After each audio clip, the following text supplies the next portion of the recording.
Hello world. Uranium America का सबसे अनदेखा सुरक्षा जोखिम, उस टॉपिक पर ब्रीफ में एक स्टोरी लेकर आया हूँ। और ये स्टोरी वीड आईक्यू आईक्यू नाम की एक टॉपिक ट्रेंड करने वाली सजेस्ट करने वाली एप्लीकेशन है। उसने सजेस्ट किया कि तुम इस पर वीडियो बनाओ, ज्यादा व्यूज आएंगे। बना रहा हूँ, देखते हैं कितने आते हैं। तो दोस्तों, और हाँ, सब्सक्राइब जरूर करना। मैं आई बुक बनाता हूँ 15-15, 20-20 चैप्टर की, हर कंपनी पर, हर देश पर, हर प्रकार की आई बुक बनाता हूँ मेरी इस चैनल पर। तो सब्सक्राइब करना दोस्तों। दूसरे कई वीडियोज पड़े हैं और कई वीडियोज अपलोड करने के लिए भी बाकी है, क्योंकि मैंने रेडीमेड बना कर रखे हैं। मैं प्रतिदिन अपलोड करूंगा।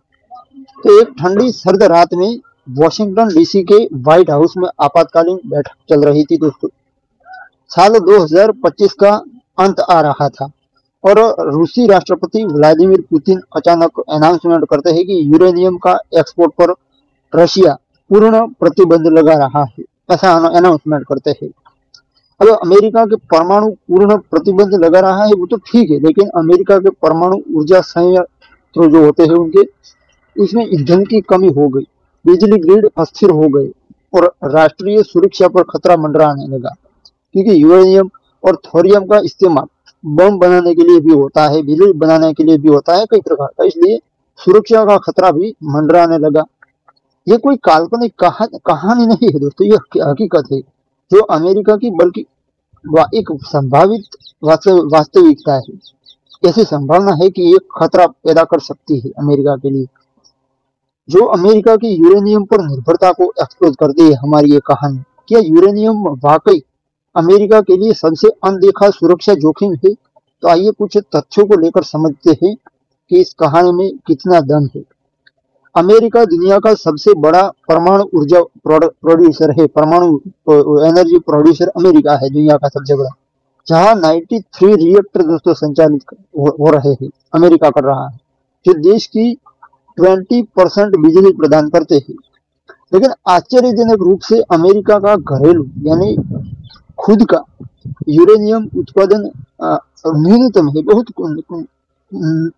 नहिवत है, मतलब मेरा कहने का। अब 2024 में अमेरिका ने केवल 200 टन यूरेनियम का उत्पादन किया, जबकि उसकी मांग 18,000 टन से ज्यादा है। ये कम विदेशी आयात से पूरी की जाती है, कम विदेशी आयात से पूरी की जाती है, जिसमें रूस, कजाकिस्तान और कनाडा जैसे देश प्रमुख है। रूस अकेले अमेरिका के 25% संवर्धित यूरेनियम की आपूर्ति करता है। 25% ये रूस से आता है। अब ये इनकी निर्भरता रूस पर राष्ट्रीय सुरक्षा के लिए एक बड़ा जोखिम है, क्योंकि रूस जैसे प्रतिद्वंदी देश, कंपटीशन वाले देश ऊर्जा को हथियार के रूप में इस्तेमाल कर सकते हैं, जैसा कि उन्होंने गैस एक्सपोर्ट के साथ यूरोप के साथ किया था, उसी तरह। अब कहानी की दोस्तों जड़ें जो है 2019 में जाती है, इसकी मैं बात करता हूँ। जब तत्कालीन राष्ट्रपति डोनाल्ड ट्रंप, आज भी डोनाल्ड ट्रंप है, आज की तारीख में 2025 में डोनाल्ड ट्रंप ने यूरेनियम इंपोर्ट को राष्ट्रीय सुरक्षा खतरे के रूप में घोषित किया था। आयात को खतरे के रूप में घोषित किया। एक रिपोर्ट में कहा गया कि विदेशी आयात अमेरिकी यूरेनियम उद्योग को कमजोर कर रहे हैं, जिसने परमाणु ईंधन आपूर्ति श्रृंखला असुरक्षित हो गई है। फिर भी वर्षों तक इस मुद्दे को अनदेखा किया गया, इसलिए मैंने आगे कहा कि ये एक अनदेखा सुरक्षा जोखिम है। तो 2022 तक इस मुद्दे को अनदेखा किया गया। 2022 में यूक्रेन युद्ध के बाद अमेरिका ने रूसी तेल और गैस पर प्रतिबंध लगाए, लेकिन यूरेनियम को छूट दी गई, उस पर टैरिफ नहीं लगाए गए, क्योंकि घरेलू विकल्प की कमी थी। दूसरी तरफ 2024 में कांग्रेस ने रूसी यूरेनियम आयात पर प्रतिबंध लगाने का कानून पारित किया, लेकिन संक्रमण अवधि, वो कोविड-19 का इन्फेक्शन हो रहा था, तो उसके कारण जोखिम बरकरार है दोस्तों अब तक। अभी ये जोखिम केवल ऊर्जा तक सीमित नहीं है दोस्तों। परमाणु ईंधन, न्यूक्लियर फ्यूल सीरीज की कमजोरी सैन्य क्षमताओं को भी प्रभावित करती है दोस्तों। अमेरिका के परमाणु हथियार कार्यक्रम, न्यूक्लियर वेपन प्रोग्राम, और दूसरों को बेचते भी है अमेरिका। और नौसेना यानी नेवी के पनडुब्बियां भी यूरेनियम पर निर्भर है।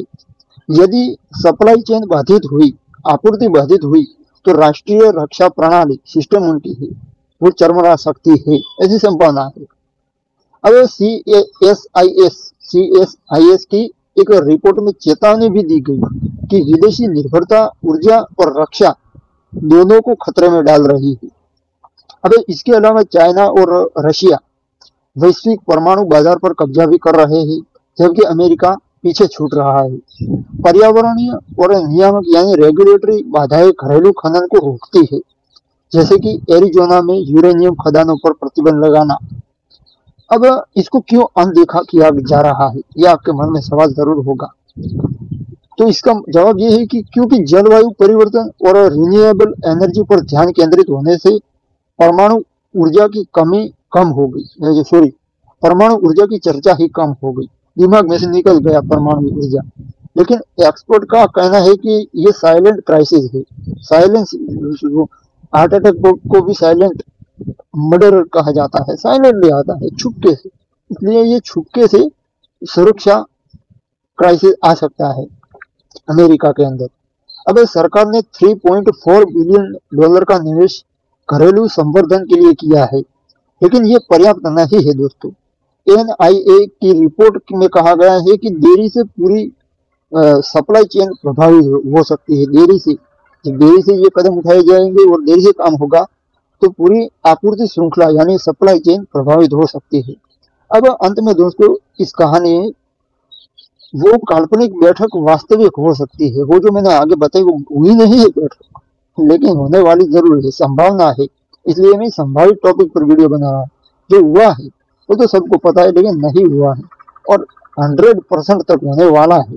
इसलिए मैंने इस टॉपिक पर वीडियो लिया। शायद दोस्तों वॉच टाइम पूरा हो जाए, इसलिए मैंने ये काम किया। बाकी ये मेरा विषय नहीं है। मैं तो वीडियो बुक बनाता हूँ, आई बुक बनाता हूँ, कंपनी पर, लोगों की बायोग्राफी पर, ये यूट्यूब में मैं काम करता हूँ। तो ये वास्तविक ऐसी बैठक हो सकती है।